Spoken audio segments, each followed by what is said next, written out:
The acting Prime Minister of the Kingdom of Eswatini, that's Themba Masuku, has denied reports of loss of life in that country. This as protests by pro-democracy groups continue. Meanwhile, leaders of political parties and some members of parliament say that more than 20 people have actually died at the hands of law enforcement officers who've been deployed to clamp down on these demonstrations. Newzroom Afrika's Mweli Masilela is in that country and joins us now via our telephone line. And Mweli, I must say, before we try to get a sense of what things are looking like this morning, many people would have watched in absolute shock yesterday during a crossing to my colleague Mpositole at Newzroom Prime, where it seems there was some kind of, call it, interference with your speaking to us. For those who missed it, let me take you back. Take a look at this. There's been quite a number of security officers that have been deployed here, so it looks like we'll have to cut this live broadcast for now because the police officers are saying that we must cut it off. We come out of that as Newzroom Afrika reporter Mweli Masilela is telling us that he has to cut broadcast with us because of the police in Eswatini not allowing him to continue the discussion. An interesting angle that, of course, looking and considering some of the criticism and the latest developments that have come out of that kingdom when it comes to journalism and reporting. So as expected, Mweli, you were completely calm and professional. What happened after that? And I think this talks to the issue of media freedom because there's been concern, in fact, even on the side of the people who are protesting here in the Kingdom of Eswatini to say that the media is not allowed to operate freely. In fact, some of the people are actually saying that the media, the local media, is not helping them because what they are showing, whether on television or on radio, especially on the public broadcasters, they are saying that they are only showing one side of the story, not reflecting, not giving a true reflection of what is happening on the ground. So, as you can see in that live broadcast that we were on last night or last evening, the police were actually saying that they can't allow us to continue broadcasting, mainly because from my side, what I observed is that on my interview, I mentioned some of the pro-democracy members of parliament and also some of the leaders of the political parties here in the Kingdom of Eswatini. And really the police were not happy about that, so they decided to say that, no, we must cut that particular broadcast. But I must say that after that, they just told us to drive back to the lodge where we are booked. So we were not harassed. There was nothing bad happened to us, but they want us to say that indeed they are monitoring our movements.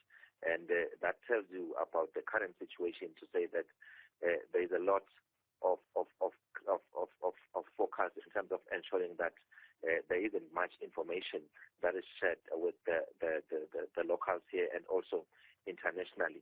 Even now, we are even struggling to send an interview we did with the acting Prime Minister Themba Masuku. Because of the network issues here, the internet has been shut down. So we only get to communicate by chance. That is also one issue that people are raising here. Of course, the Prime Minister defending the government, they're saying that a lot of infrastructure has been damaged, including some telecommunications infrastructure. But of course, it's for the viewers to judge, or the citizens of this country and the world to judge, to see if indeed those statements are true, considering the fact that already we can see that there is an attempt to try and ensure that most of the information of what is happening here is not shared to the citizens of Eswatini and the world at large. Yeah, it becomes incredibly difficult to believe the version of events of people who, it seems, are trying to ensure the rest of the world isn't watching what takes place in Eswatini. That in mind, get us a sense of what you're sensing as of this morning. We're hearing of a lodge that was burned yesterday. Look, and by the look of things, especially looking into yesterday, there was it's clear that things were starting to get back to normal.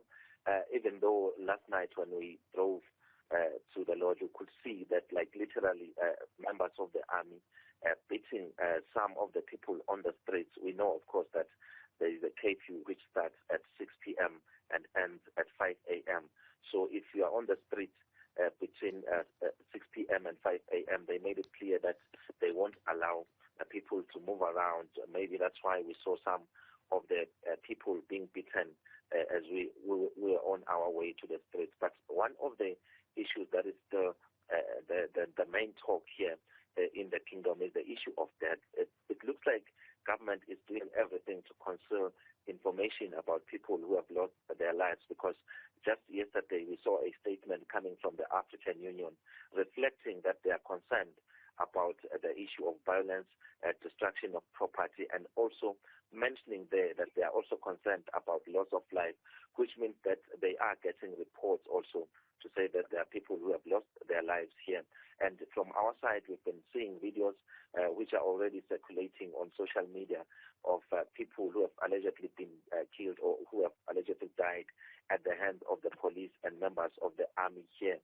But of course, the acting Prime Minister, during our interview, he denied those reports, saying that they are investigating. They sent out a team to try and establish, in as far as that issue is concerned, as to how many people have died. But during that interview, he did mention, Ayanda, that there are some foreign elements that are at play here. There are some foreign nationals that are infiltrating the whole protest here, because it started peacefully, and making mention to say that they are doing their best to ensure that that issue is dealt with. So it is very clear, because one police officer who spoke on condition of anonymity, and he was just telling us here, myself and also my colleague Themba Masuku, that indeed there are some mentioning that there are some members of the economic freedom fighters who made it into the country, and as police officers and members of the army already they are cleaning. That's how he mentioned it, to say that they are cleaning, making mention of a specific settlement just outside the town of Manzini, that about 13 people were shot dead there, and those people are not known.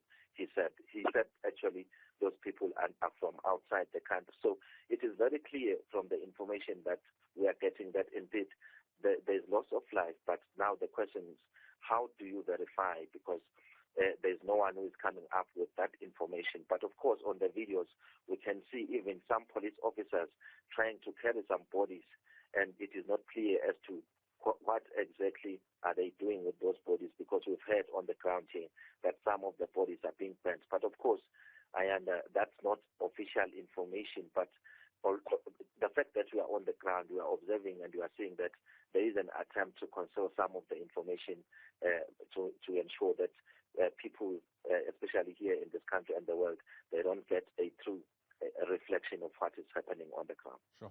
Mweli Masilela, please keep safe yourself as you navigate this difficult assignment. He's live to us there from Eswatini this morning. Mweli Masilela, once again, thanks very much indeed.